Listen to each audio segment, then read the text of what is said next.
Well, look at that. We got another nice sunny day. We're going to go for a quick ride. Check this out. Just put a new chain on her. Let's see if it works okay. Look at that. Ooh, ooh, ooh. Nice. This is our little Indian, we call it. Tonto. How about that, Tonto?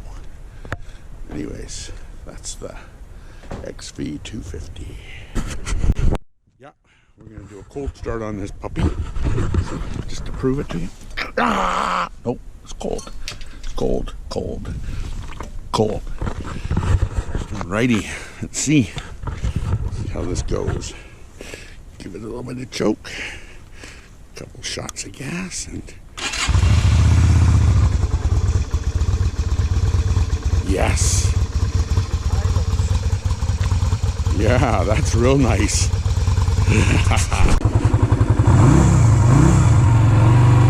One thing's for sure, these little 250s sure are cold-blooded.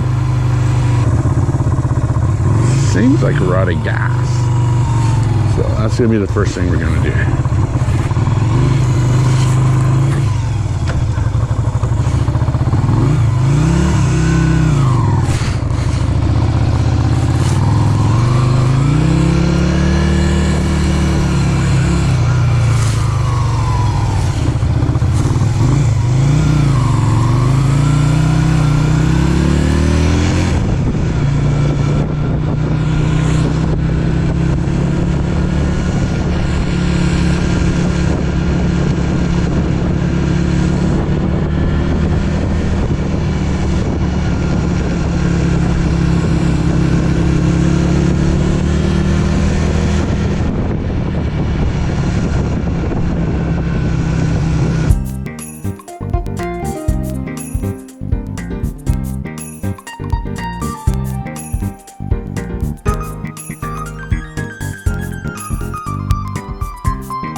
This is to prepare for the winter. Get some good premium gas with no ethanol in there.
here we are at Mountainview Brewing Company.